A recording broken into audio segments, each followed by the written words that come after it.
సమృద్ధిలో మేము ఉన్న సమయంలో ఒక శాపం అనేది ఇందాక అన్నకు ఇట్లా మంత్రక్రియలు చేసినప్పుడు డిప్రెషన్ లో వెళ్ళిపోయి తన మందు కూడా తాగేశాడు. అలాగనే అయోమయంగా ఉన్న సమయంలో తనే అంబులెన్స్ కి ఫోన్ చేసి అంబులెన్స్ లో తనే ఎక్కి హాస్పిటల్కి వెళ్ళాడు. ఆయన కూడా చావలేదు. ఆ తర్వాత అవి పిల్లలు వేసుకున్న కూడా చావలేదు. కానీ దేవుడు ఆయనను బ్రతికించాడు. గడగడ వణుకుతూ చర్చికి వచ్చినప్పుడు దేవుడు నమ్ముకున్నాడు, బాప్తిస్మం తీసుకున్నాడు, ధైర్యం వచ్చింది. దేవుడు ప్రతి డిప్రెషన్ నుంచి చిక్కుల నుండి బయటకు విడిపించాడు. అయితే నేను చెప్పదలిచిందంటే అలాంటి సంపన్న కుటుంబంలో ఉన్న పరిస్థితుల్లో మేము కూడా మంత్రక్రియలు ఒక శాపం మా కుటుంబంలో వెంటాడుతూ ఉంది. ఏంటంటే పెళ్ళిళ్ళు అయిపోయిన తర్వాత పిల్లలు పుట్టినాక ఒక 40 సంవత్సరాలు రాగానే 45 సంవత్సరాలు రాగానే మగ పిల్లలు చనిపోయేవాళ్ళు. అట్లా మా ఇద్దరు పెద్దనాళ్ళు చనిపోయారు. వాళ్ళ పిల్లలు చిన్నగా ఉన్నప్పుడు. తర్వాత మేము 6 మంది అన్నతమ్ములము. మా ఇద్దరు అన్నలు చనిపిస్తారు. ఈ చిక్కుల నుండి సమస్యల నుండి అని మా డాడీ ఎకరాల భూమిని అమ్మాడు. భయంకరమైన మంత్రగాళ్ళను తీసుకొచ్చి ఘోరలు చేయించేవాడు. అలాగనే భయంకరమైన ఇల్లు చుట్టూ బలులు తిరగడము, భయంకరమైన పెద్ద పెద్ద పూజలు చేయించడము, అనేకమైన గుళ్ళకి వెళ్ళడము, బంగారాలు ఇవ్వడము, ఆ వెండి ఇవ్వడము, తోచినంత సాయశక్తుల కొద్ది ప్రయత్నం చేశాడు. తర్వాత తను కూడా అనారోగ్యం పాలై హాస్పిటల్లో ఉన్నాడు, చావు బతుకులో ఉన్నాడు. నేను కూడా చిన్నప్పుడు మేకలు గొర్రెలు కాసుకుంటూ ఉన్నాను. అలాగా ఆ సమయంలో ఒకసారి నాకు దేవుడి గురించి చెప్పాడు. నేను మేకలు కాస్తున్నప్పుడు బైబుల్ దొరికింది, కానీ బైబుల్ అని తెలియదు. బుక్ బాగుందని ఇంట్లో పెట్టుకున్నా. కొన్ని రోజుల తర్వాత ఫోటో దొరికింది, యేసు ప్రభు ఫోటో. కానీ యేసు ప్రభు అని నాకు తెలియదు. ఫోటో తీసుకొచ్చి ఇంటి మీద పెట్టా. ఇలాగనే సర్పంచ్ మన రవి అన్నలాగా ఒక వ్యక్తి వచ్చాడు. మా ఊరు సర్పంచ్ వచ్చి, మీ యేసు ప్రభుని నమ్ముకున్నారా అన్నాడు. తను చెప్పేంత వరకు మాకు యేసు ప్రభు ఎవరో తెలియదు. అయ్యో యేసు ప్రభుని, అవునా యేసు ప్రభువా, ఇందుకు యేసు ప్రభు ఎవరు అన్నట్టు ఉండే. ఎందుకు తెలియదు, నాకు చదువు కూడా రాదు. అప్పుడు 6వ తరగతి నుంచి చదువుకున్నాను. మా డాడీ హాస్పిటల్లో ఉన్నాడు. అప్పుడు మా సార్ చెప్పాడు, సార్ నేను స్కూల్కి రాలేను, మా డాడీ చావు బతుకులు ఉన్నారు, మా ఇద్దరు అన్నలు కూడా చనిపోయారు, అక్క కూడా బావ కూడా చనిపోయారు, ఇద్దరు పెద్దనాళ్ళు కూడా చనిపోయారు, ఎందుకో నాకు అర్థం కావట్లేదు, ఇప్పుడు మా డాడీ కూడా చనిపోతే మేము అనాథ అయిపోతామని చెప్పాను. అప్పుడు ఆ సార్ అన్నాడు, దేవుడు జీవం కలిగిన ప్రభు, ఆయన తప్పకుండా బ్రతికిస్తాడు నాన్న అని చెప్పినప్పుడు ఆ మరణ హోమంలో ఆ చివరి దశలో ఉన్నప్పుడు మా డాడీని ఆ సార్ని తీసుకెళ్లి ప్రార్థన చేయించాను. అలాగే పాస్టర్ పాండునాయక్ అనే ఆర్టీసీలో జాబ్ చేస్తున్నాను. మా ఊరు వైపు వచ్చినప్పుడు, అన్న ఇలా ఉంది మా పరిస్థితి అని మన బంజారా భాషలో చెప్పినప్పుడు తన ఇంటికి వచ్చి ఏడిచి ప్రార్థన చేశాడు. ఆయన మా బంధు కాదు, చుట్టాలు కాదు, ఏం కాదు, రోడ్డు మీద కలిశాడు అంతే. ఇంటికి తీసుకెళ్ళాను, ప్రార్థన చేయించాను. కానీ ఆయన ఏడుస్తూ ఉన్నప్పుడు మేము ఆశ్చర్యపెట్టాం. అప్పుడు ఆ మరణాన్ని కొట్టేసి దేవుడు మా డాడీని బ్రతికించాడు. ఆ తర్వాత మేము బ్రతకాలి, బాగుండాలని అందరము, మా అన్న వాళ్ళు, వదిన మాకు అందరూ చదువుకున్నారు, మంచి విద్యలు. అలాగే అందరము దేవుని నమ్ముకున్నాం. ఇక ఈ లోక సంబంధమైన అన్ని విడిచిపెట్టాం. మా మమ్మీకి దేవత వచ్చింది, కొలువులు చెప్పేది, అన్ని తనను వదిలేసి వెళ్ళిపోయింది. అలాగా దేవుని ఎలుగును మేము చూచాము. మాకు 3 గుడులు ఉండేవి, ఏది తక్కువ లేదు, సమృద్ధి ఉండేది. కానీ ఆస్తులు పోయినాయి, మనుషులు పోయారు. కానీ దేవుడు మాత్రం నమ్ముకున్నప్పుడు సజీవుడైన దేవుడు సజీవ లెక్కలో మమ్మల్ని బ్రతికించి కాపాడాడు. 2012లో నేను డిగ్రీలో ఉన్నప్పుడు 2 కిడ్నీలు ముడుచుకుపోయాయి. డాక్టర్లు అన్నారు, ఈ బాబు బతకడు, డయాలసిస్ చేసిన అనవసరం, తీసుకెళ్ళమన్నారు. ఇంటికి తీసుకెళ్లి పండబెట్టి చుట్టూ చనిపోయిన శవం లాగా ఎలా ఏడుస్తూ ఉంటారో అలా ఏడుస్తూ ఉన్నారు. అప్పుడు నేను కూడా ఏడ్చాను. ఆ పాస్టర్ వచ్చి ఏడ్చి నా కొరకు ప్రార్థన చేస్తే 2 కిడ్నీలు మెల్లమెల్లగా తెరుచుకొని, తర్వాత నీళ్ళు తాగాను, అన్నం తిన్నాను. తిరిగి స్కానింగ్ తీపిస్తే హాస్పిటల్కి వెళ్ళి 2 కిడ్నీలు బాగున్నాయి. డాక్టర్లు ఏమన్నారు, చనిపోతానన్నారు. కానీ దేవుడు ఏమన్నాడు, నమ్మితే నేను బ్రతికిస్తా అంటాడు. ఆ దేవుడు బ్రతికించాడు. యేసు ప్రభు కూడా సిలువలో రక్తమంతా కాల్చి మరణించి తిరిగి లేచాడు. తిరిగి లేచిన నన్ను తిరిగి కొత్త జీవితాన్ని ఇచ్చాడు. అయితే మనం చెప్పదలిచిన మాట, దేవుడు భూమిని, ఆకాశాన్ని, సూర్య చంద్ర నక్షత్రాలని సమస్తాన్ని దేవుడు సృష్టించాడు. సమస్తాన్ని సృష్టించిన తర్వాత ఈ సృష్టి మీద మనిషిని ఒక కిరీటం లాగా పెట్టాడు. ఆ మనిషిని, మట్టిని తీసుకొని మనిషిని నిర్మించినప్పుడు దేవుడు నిర్మించినప్పుడు ఒక బొమ్మ తయారు చేశాడు మట్టితో. ఆ బొమ్మలో జీవం రావాలి కాబట్టి దేవుడు తన ఆత్మను పెట్టాడు. ఆత్మను ఎప్పుడైతే పెట్టాడో మనిషి చూడడము, గ్రహించడం మొదలు పెట్టాడు. అప్పుడు దేవుడు ఒక వేదిని అనే ఒక తోటలో ఉంచాడు. భార్యాభర్తలు నిర్మించిన తర్వాత, మీరు అన్ని ఫలాలు తినండి, హాయిగా ఉండండి, కానీ ఒక చెట్టు ఫలము తినవద్దన్నారు. వీళ్ళు తిన్నారు. దేవుడు ఏదైతే చేయవద్దని అన్నాడో అదే చేసుకుంటూ మనిషి మెల్లమెల్లగా దేవునికి దూరం అయిపోయాడు. అప్పుడు దేవుడు భూమి మీద చూస్తే ప్రతి నరుడు కేవలం చెడిపోయి ఉన్నాడు. వారి ఆలోచన, హృదయంలో ఉన్న ఆలోచన కేవలం చెడ్డదని దేవుడు చూశాడు. ఆదికాండం 6వ అధ్యాయము 5-6 వచనాల్లో ఉంది. అయితే చెడ్డదని, ఆ చెడునే గొప్పదంట. చూడడానికి మనుషులు చంద్రుల్లాగా తలతర మెరుస్తూ చక్కగా బయట అందంగా మంచిగా కనబడతారు, కానీ లోపట మాత్రం కొళ్ళు, కొతెంత్రాళ్ళు, అసూయ, ద్వేషము, కలహము, పగ, చెడు తత్వము, శరీర కోరికలు కదా, మొత్తం చెడ్డ ఆలోచనలు, మంచిది ఏమి కూడా కనబడదు. కానీ బయట చూస్తే చాలా సూర్య తెరచూది కావాలి, అప్పుడు మాయ మాత్రము మొత్తం కోడేసి కొనికతో హను అట్లా కనబడతా ఉన్నారు. దేవుడు బాధపడ్డాడంట. అయ్యో, దేవుడు మనిషిని సృష్టించినప్పుడు యథార్థవంతులుగా కపటం లేని వారిగా సృష్టించాడు. కానీ మనిషి వివిధమైన తంత్రాల చేత రకరకాలమైన శాపాన్ని అంటకట్టుకున్నాడు. ప్రసంగి 7:29లో మనం చూస్తాం. అయితే యథార్థంగా సృష్టించాడు కదా, మనిషి తనకు తోచినట్టు జీవించి పాపాన్ని కోరి తెచ్చుకున్నాడు. మరి ఈ జన్మ పాపము, కర్మ పాపం మనిషిని వశపరుచుకుని ఉంటది. ఏ చెట్టుకు ఆకాయని కాస్తుంది కదా, జామకాయ చెట్టుకు జామకాయని. అలాగే పాప నరునికి పాపినే పుడతాడు, కానీ నీతిమంతుడు పుట్టడు. పుట్టుకత నుంచి వచ్చిన పాప గుణం మనలో ఉంటది. చిన్న పిల్లలు చిన్న చిన్న తప్పులు చేస్తారు, పెద్దలు పెద్ద తప్పులు చేస్తారు. వయసుకు కొద్ది, జ్ఞానం పెరిగే కొద్ది, శరీరం పెరిగే కొద్ది, అలాగా వాళ్ళు తెలిసి తెలియక తప్పులు చేసి కోరుకున్న కర్మ పాపము, ఈ జన్మ పాపం మనిషిని వశపరుచుకొని ఉంటాయి. ఇరిమియా 2:22లో దేవుడు చెప్తాడు. దేవుడు ఏమని చెప్తాడంటే, ఇదిగో నువ్వు సబ్బు పెట్టి స్నానం చేసుకుంటున్నావు, క్షారము, మంచి కెమికల్, మంచి షాంపూ పెట్టి నువ్వు స్నానం చేసుకుంటున్నావు, కానీ నువ్వు చేసిన పాపపు దోషము నీ హృదయంలో ఆ చెడ్డ గుణం అలాగనే కనబడుతుంది అంటాడు దేవుడు. మరి తిరిగిన పోదు, ఎంతమంది కాళ్ళు మొక్కిన పోదు, ఎక్కడ పోయినా పోదు, ఎన్ని ఆటలు చేసినా, ఏం కోసినా, ఏది చేసినా రక్తంలో ఉన్నది లోపల మరుగు అయి ఉన్నది, అది బయటకు పోతుందా? అసాధ్యం, అది పోదు కదా. ఎన్ని మాలలు వేసుకున్నా, ఎన్ని ఉపవాసాలు ఉన్నా, ఎన్ని రకరకాలమైన మన పూజలు చేసినా బ్రతుకు మారదు, వారి ప్రవర్తన మారదు. అవే ఆలోచనలు, అవే అలవాట్లు, మళ్ళీ తిరిగి అదే. భక్తి ఉన్నంత వరకే భక్తి, కానీ వాళ్ళ భక్తి శక్తిని ఇవ్వదు. కనుక దేవుడు చెప్తాడు, ఏ నరుడైతే దేవునికి దూరం అయిపోయాడో ఆ నరుని కొరకు దేవుడే తనను తాను తగ్గించుకొని పరిశుద్ధురాలైన కన్యక గర్భంలో పరిశుద్ధాత్మ శక్తి చేత భూమి మీదకి వచ్చాడు. సకల రోగస్తులను దేవుడు బాగు చేశాడు. యేసు ప్రభు కాళ్ళలో చేతిలో మేకులు కొట్టారు, ముళ్ళ కిరీటం మళ్ళీ పెట్టి కొట్టారు, పక్కన బల్లె పొట్టు పొడిచారు. ఎందుకు? యేసు ప్రభు మాట పలికితే భూమి ఆకాశాన్ని సృష్టించాడు. మాట పలికితే ఈ ఉమ్మి వేస్తున్న వాళ్ళు, కొడుతున్న వాళ్ళు అందరూ సర్వనాశనమై బూడిదైపోతారు. కానీ దేవుడు ప్రేమ చూపాడు, సహనం చూపాడు. ఒక చెంప మీద కొడితే ఇంకో చెంప చూపించమని యేసు ప్రభు చెప్పాడు. ఆ యేసు ప్రభు చెప్పిన మాటలే, ఆ బోధలే, ఆ ప్రేమ కలిగి నడవాలని గాంధీజీ కూడా అదే ఫాలో అయ్యి అదే చెప్పాడు మన దేశంలో. అర్థమవుతుందా? కాబట్టి ఈ చెంప మీద కొట్టితే ఇంకో చెంప చూపించమని ఎవరు? యేసు ప్రభు చెప్పాడు. యేసు ప్రభు నీ శత్రులను ప్రేమించు, నీ కొట్టిన వారిని, విమర్శించిన వారిని, ఎగతాళి చేసిన వారిని అయినా పర్వాలేదు క్షమించేసి ఆకలితో భోజనం పెట్టు, వస్త్రాలు లేకపోతే వస్త్రాలు ఇవ్వన్నాడు. కాబట్టి ఇంత మంచి ప్రేమను, నీ శరీరాన్ని నువ్వు ఎలా ప్రేమించుకుంటావు, ఎంత అందంగా ఉన్నావు, నేను ఎంత బాగా బలంగా ఉన్నా అని ఎలా ప్రేమించుకుంటావో నీ భార్యను అలాగనే ప్రేమించు, నీ బిడ్డలను అలాగనే ప్రేమించు, నీ పొరుగు వారిని కూడా, నిన్ను వల్లే నీ పొరుగు వారిని కూడా అలాగే ప్రేమించమని దేవుడు చెప్పాడు. ఆ దేవుడు భూమి మీదకి వచ్చాడు.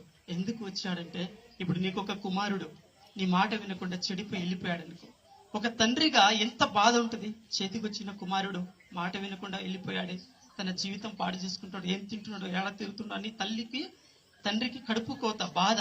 అదే తప్పిపోయినా, అది వెళ్ళిపోయిన కుమారుడు తిరిగి వచ్చాడనుకో, నా కొడుకు వచ్చాడు, డాడీ నన్ను క్షమించు నాన్న, ఈ రోజు నుంచి నీ చెప్పినట్టు బ్రతుకుతా అని అన్నప్పుడు ఆ తండ్రి దగ్గర వచ్చి క్షమాపణ అడిగితే ఆ తండ్రికి ఎంత ఆనందం ఉంటది కదా. ఆశ్చర్యపోతాడు, ఈ రోజు నా కొడుకుకి బుద్ధి వచ్చింది, మంచిగా బ్రతుకుతా అంటున్నాడు అని చాలా ఆనందపడతాడు. అదే దేవుడు మనిషిని మొదటగా వచ్చి భూమి మీద మనిషిని పలకరించాడు, ప్రేమించాడు, ఆయన ప్రేమ చూపాడు. అయితే ఈ హృదయంలో ఉన్న పాప గుణము, జన్మ పాపం, కర్మ పాపం ఎట్లా పోతుందంటే, రోమపత్రిక 9:10-11లో మన 9వ అధ్యాయంలో మనం చూస్తాము. దేవుడు 10వ అధ్యాయంలో కూడా హృదయపూర్వకంగా యేసు ప్రభు ఒక్కడే దేవుడని, నీకు దేవుడని నోటితో పలికి నువ్వు విశ్వాసించినప్పుడు, నమ్మినప్పుడు నీతి కలుగుతుంది, రక్షణ కలుగుతుంది. ఇల్లు ఎందుకు కడతాం? ఇంట్లో ఉండడానికి, అవునా? దేవుడు మనకెందుకు నిర్మించాడు? మన హృదయంలో ఆత్మరూపిగా నివాసం ఉండడానికి. ఇల్లు చుట్టూ పారిగోడ కడతాం ఎందుకు? కుక్కలు, నక్కలు, పందులు ఏది పది అది రావద్దని. అలాగా దేవుని నువ్వు పిలిచినప్పుడు ఆ దేవుడు నీ హృదయంలోకి వస్తాడు. నీలో ఉన్న చెడ్డ గుణాన్ని దేవుడు తీసివేస్తాడు. ఆయన మంచి గుణాన్ని ఇస్తాడు. ఆయన మంచి గుణాన్ని ఇవ్వడానికి మనలో ఉన్న పాప గుణాన్ని, ఈర్ష్య, పగ, ఈ కలహము, ఓర్చుకోలేని తత్వము, ఈ గొడవ పెట్టే తత్వము, భార్య మీద, భర్తకు, తల్లిదండ్రులకు సరిగా చూడకపోవడం, ప్రతి చీటికి మాటికి కొట్టడం, తిట్టడం, ఈ చికాకు, ఈ దుర్మార్గమైన ఈ అలవాట్లు, ఈ చెడ్డ గుణము తీసివేసి దేవుడు తన మంచి గుణం ఇవ్వడానికి తన హృదయంలో ఉన్న ఆఖరి రక్తపు చుక్క కార్చాడు. మన కాళ్ళ ద్వారా సినిమాలు చూడడానికి షికారులకు వెళ్తూ ఉంటారు మనుషులు. మన కాళ్ళను పవిత్రపరచడానికి తన కాళ్ళలో ఉన్న రక్తం ఇచ్చాడు. ఒక వ్యక్తిని ఒక కుమారుడు, ఒక వ్యక్తి ఉన్నాడు. ఆ వ్యక్తి చనిపోయాడు. చాలా అప్పు చేసి చనిపోయాడు. తన ఒక చిన్న కొడుకు ఉన్నాడు.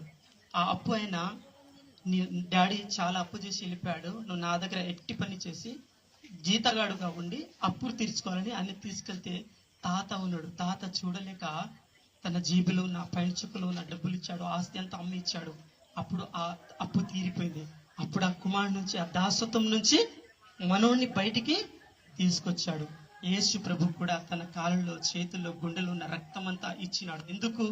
ఎవరి కొరకు అంటే సకల మానవుడిని పాపము నుండి, శాపము నుండి, రోగము నుండి, దరిద్రము నుండి, బంధకాల నుండి, నిత్య నరక శిక్ష నుండి, ప్రతి భయము నుండి, దురాత్మ నుండి, మంత్రక్రియల నుండి, చేతపట్టి క్రియల నుండి, ఈ ప్రతి బంధకాల నుంచి విడిపించడానికి దేవుడు ధర చెల్లించాడు. తన రక్తాన్ని ఇచ్చాడు. తన యొక్క రక్తాన్ని ఇచ్చి అలాగే సమాధి చేయబడి 3వ దినాన్ని తిరిగి లేచాడు. యేసు ప్రభు 3వ దినాన్ని తిరిగి లేస్తానే చెప్పాడు. అలాగనే లేచాడు. ఈ ప్రపంచం అంతటా ఇంతవరకు చనిపోయి ప్రాణం వదిలేసి సమాధి చేయబడి 3వ దినాన్న ఎవ్వరు లేవలేదు. యేసు ప్రభు మాత్రమే లేచాడు. ఏ చరిత్ర బుక్కులు చదివినా, ఎలాంటి లాగని ఒక బుక్ ఉంటుంది, అలాగనే ఆ ప్రపంచం పేరు గాయించిన ప్రత్యేకమైన అద్భుతమైన ఎవరైనా చేశారనేది ఇంకొక బుక్ లో రాసి పెడతారు. గ్రీన్ రికార్డ్ బుక్ కదా. ఆ బుక్ లో నువ్వు ఫస్ట్ పేజీ చూస్తే యేసు ప్రభు గురించే ఉంటది. యేసు ప్రభు లేనిది ఈ భూమిలో, ఈ లోకంలో ఏది లేదు. పూర్వంలో ఆ బంజారాలో మా తాతలు ముత్తాతలు, మన తాతలు పాటలు పాడేవాళ్ళు. పాపిన లేజాశ్రీ బాపు కాళియార కొండేన, ధర్మిన లేజాశ్రీ బాపు హరియాళి బాగేన. హరియాళి బాగ్ అంటే స్వర్గం, కాళియాకొండ అంటే నరకం. వాళ్ళకి తెలియదు. ఆయన కూడా పాట పాడారు వాళ్ళు చక్కగా కదా. పాపిని లేజాశ్రీ బాపు కాళియార కొండేన, ధర్మిని లేజాశ్రీ బాపు हरियाली बाकी ना मारे एक बेटा छे बुढ़दा पड़दा ताने धासना ताने बामन पाळके इनको तो पाळू के पाडू नहीं कसे ने बुढ़दा ते छकटे बेटा मार बेटा लपडम पाडू नहीं कसे ने बुढ़दा तो छे बेटा होन होळी करा दे सर पछ मार बेटा रे मार भंगारम के म पाळू हाव के जण जण बेटा ने जनते खमत पाळे ताने कुणी सुमच के सुम्मेने कसे ने लोईती रच काबट्टी सुम्मेने ओन ध्वरा नाक होळी करनाक जर पछ अच्छा बापे सरी को सरे दादा सरी को सरे और दादी सरी को सरे कहता पक्के लाड़ करो करम पक्के चुमा कोनी के जो ఈ పాప కచకును ఈ లోయ కచకును ఈ బురద కచకును పాప ఈ బురద अपने से देवर बेटा अपने से देव का को पानी देता ने से पोसिन से चला रचकुने बापू येसु बापू ऊद्यो लेकिन देवन अपने संबंधम कत छेंकतो मन के वटाळो करे छणाळो करे లాటి లబారి కర్తానే కొద్దిగా మనిషి ఏం చేస్తున్నాడు పాపం చేసి దేవునికి విరుద్ధంగా తనకు తోచినట్టు చేసి ఈ పాపం నుండి ఈ బంధకాల నుంచి బయటికి రాకుండా అలాగనే మిగిలిపోతున్నాడు కాబట్టి ఈ ప్రతి బంధకాల నుంచి ఈ ప్రతి ఎవరైతే ప్రభా నువ్వు నాకు పుట్టించిన దేవుడవు తల్లి గర్భంలో నిన్ను రూపించిన తండ్రివి నువ్వు ఒక్కడివే రాజులకి రాజువు ప్రభులకి ప్రభు అని సొంతంగా ఇష్టంగా దేవుని నమ్ముతారో దేవుడు వారి హృదయంలోకి వస్తాడు అప్పుడు ఈ ప్రతి బంధకాల నుండి ప్రతి చిక్కుల నుండి ప్రతి సమస్యల నుంచి దేవుడు విడిపిస్తాడు అందుకని దేవుడు ఒక మాట అంటాడు యెహెజ్కేలు 18:23లో దుష్టులు మరణం నొందడం చేత నాకు సంతోషం లేదు వాళ్ళ బ్రతుకును వాళ్ళ ప్రవర్తనను మార్చుకోవడమే నాకు సంతోషం అంటాడు तो देव काहे के कचक तो एक मन के मां पाप में रेन शाप में रेन आन का कोन भूत रीति पकड़ा ताणेन आन का कोन ये लोक में सोचकोन अबाळे मारे ताणेन ओ चीकटी आरे ताणे हनोज मर जारो कोड़ी एन जीवन मर जारो मन इष्टम छेचा लबण वो मन के अंधा रीति ओजाळे मावणो और सोचकोन पापेन धोर लेवणो और घरे मां और बारे मां और कच्चा बच्चा से आशीष पावणो और से मत्तम दीविंचबणो केन कतो ओ ओजाळे मावणो उनके पापें धो लेवणो के ताने देव करो छ वो विषय में मैं కుషిప్ కరుచు కి తానే దేవుకచ్చ కాబట్టి నిజమైన ఆనందము నిజమైన సంతోషము నీలో నీ కుటుంబంలో రావాలంటే దేవుడు చెప్తున్నాడు నీ బతుకు మార్చుకో నీ ప్రవర్తన మార్చుకో చెడును విడిచిపెట్టు చీకట్ల నుండి వెలుగులోకి రా అని దేవుడు పిలుస్తూ ఉన్నాడు. యోహాను సువార్త 1:7 మనం చూస్తాము. అలాగనే 9వ వచనంలో కూడా చూస్తాము. ఏమంటాడు? మన పాపములు మనము ఒప్పుకునేడలా ఆయన నమ్మదగిన వాడును సహాయకుడును సమస్త దుర్నీతి నుండి సమస్త పాపము నుండి మనకు యేసు రక్తము పవిత్రపరిచి మనకు కొత్త జీవితాన్ని నిర్మిస్తాడు. एक मन क्या कन्ना देवड़े आवचुको एक मन क्या बापू मैं पापिछु मार पापेन मान करना के कन्ना कचुको और लार काम करे चुको भूतड़ूती अबालेती सगळीसी पाप में ती छोड़ा ताने देव ने और लोईती धोताने नव जीवन दच्छ देव अपने ढेंती बकरा काट के कोनी को नारळ फोड़ के तन कोनी को तू पिसादा के कोनी को काय मांगो तार दल्य तार कुटुंब में ने तार कच्चा बच्चा ने अरक बतकेती देव जब आशीष थी तो खुशी थी रहे कि देव भारी हिया से थी अपने ने भारी प्रेम की जो देव छ वो मोटे देव ने अपन नमला तो वो देव प्रति बंधकाले थी छोड़ाव छ अपन प्याना समय अपन दादा पड़दादा सदु सीखे कोने उन्हें मालूम छे नहीं गावड़ी गोरली चढ़ाते पड़े फाटान धोकते तानी झाड़े मुंह धोकते चले है कोनी के लपने सदुर विलो मालूम हो जो ना से बड़ी मिल रहे अब अपन से बड़ी मिल रहे जो सासो देव सत्य वाला देव बड़कारी देव मोटो देव अब मालूम है वो जना से सदुर्विलो मालूम जना कूसिगरे को मोटो देव जीवने वाला देवर गुరించి मालूम मेरे जना से देवेने नमले रिस अपने ग्वार बिहार आसमान के पास्टरలు छ మంచి మంచి పొజిషన్ আছে मसद गोरली छोली चढ़ाया कहीं और पच्चा मन एमए इंग्लिश करें देव कृपा दिखाड़ो एमटीएच करें देव कृपा दिखाड़ो చదువు పూర్తి करल दो मनी नौकरी आयचुకొని देव छोड़ताने देवर सेवा ಮಾಡಿಗ್ರಾಯో దేవుని నమ్ముకుంటే ఏది కూడా దేవుడు తక్కువ చేయడు. నేను కూడా మంచిగా చదువుకున్నాను మంచి విద్యను దేవుడు ఇచ్చాడు ప్రతి విషయంలో తోడే ఉండి నడిపించాడు.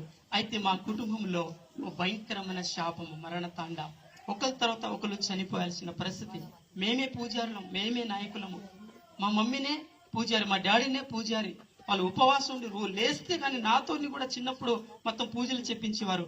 కానీ ఈ లోకంలో ఎవ్వరు మాకు బ్రతుకునివ్వలేదు బ్రతికించలేదు బ్రతుకును మార్చలేదు. యేసు ప్రభు నమ్ముకున్నప్పుడు ఆ చీకటి బంధకాలు రోతాను పెంట లాంటిది అన్ని విడిచిపెట్టి దేవుని నమ్ముకున్నప్పుడు ఆ వెలుగు మా పైన ప్రకాశించబడింది. మా జీవితం మా కుటుంబము మార్చబడింది. అప్పుడు ఆ మరణం అనే హోమాన్ని ఆ యొక్క తాండాన్ని దేవుడు కొట్టివేసి సజీవ లెక్కలు మమ్మల్ని తీసుకొచ్చి సజీవ లెక్కలు దేవుడు ఉంచాడు. అలాగనే ఈ రోజు నన్ను ఏ సమస్యలో ఉండవచ్చు అప్పుల సమస్యలో ఉండవచ్చు నీ వ్యాపారంలో నువ్వు లాస్ అయి ఉండవచ్చు అలాగనే నీ పంట నువ్వు పండకుండా నువ్వు అప్పుల పాలై ఏడుస్తూ బాధపడుతుండవచ్చు. నీ పిల్లలు నీకు మాట వినడం లేదేమో నీ భార్య నీకు గొడవలు పడతా ఉన్నారేమో సొంత అన్న తమ్ములను ప్రేమ లేకుండా ఉన్నారేమో సొంత తల్లిదండ్రులను నువ్వు ప్రేమ లేకుండా ఉన్నావేమో. వీటి అన్నిటికీ కారణము శాపము. శాపం అనేది గాలి అనేది కనబడదు కానీ గాలి మనకు తాకుతూ ఉంటుంది. శాపం అనేది కూడా ఒక మనిషి పాపం చేసి తప్పు చేస్తే శాపం ఉంటది. ఆ శాపము ఇప్పుడు ఒక తొట్టి ఉంటది నీళ్ళ తొట్టి మనం శుభ్రంగా కడిగి నీళ్లు పోసిన తర్వాత 3వ రోజున చూడు అందులో పాకురు వస్తుంది కాంచి అవచ్చు. పాకురు ఎక్కడి నుంచి వచ్చింది? అందులో నుంచి కదా. మరి పాలును పచ్చి పాలను వేడి చేసి పచ్చి పాలు చూసినప్పుడు బాగానే ఉంటుంది వేడి చేసినప్పుడు మిగడ ఉంటది మిగడ ఎక్కడి నుంచి వచ్చింది? పాల నుంచి. అలాగా పాపం చేస్తే శాపం వస్తుంది. ఆ శాపం వలన రోగం వస్తుంది. ఆ రోగం వలన మరణం వస్తుంది. ఆ మరణం వలన మనిషి నరకానికి వెళ్ళిపోతాడు. మన యాత్రికులం పరదేశికులము మన ఇంటి మూల చెట్టు పూలు పూస్తుంది ఎండకు ఎండిపోతుంది. మళ్ళీ మరుసటి రోజు చూస్తే అక్కడ ఉండదు గాలితో అది కొట్టుకొని వెళ్ళిపోతుంది. అవునా? అలాగా మన జీవితము పువ్వు లాంటిది నీటి బుడగ లాంటిది. ఎవరు ఎప్పుడు సస్తారో తెలియదు. ఎవరు చిన్న పెద్ద మరణానికి తేడా లేదు. కాబట్టి ఎప్పుడైతే మనం దేవుని నమ్ముకుంటామో మన జీవితాన్ని చక్కపరుచుకుంటామో అప్పుడు నీ కుటుంబము నీలో ప్రేమ వస్తుంది. ఆ యొక్క చెడ్డ గుణాన్ని దేవుడు తీసేసి తన మంచి గుణం ఇస్తాడు. మంచి గుణం అంటే ప్రేమ సంతోషం సమాధానం దీర్ఘశాంతం ఓర్చుకోవడం భరించుకోవడం సహించడం ప్రేమ చూపించడము ఇతరులను ప్రేమించడం ఈ మంచి గుణాన్ని దేవుడు తన మంచి గుణముతో నింపుతాడు. ఇప్పుడు ఒక చిన్న ఎలుక ఇంట్లో చనిపోయింది బాగా కంపు కొడతా ఉంది. నువ్వు కడుగుతా ఉన్నావు తుడుస్తా ఉన్నావు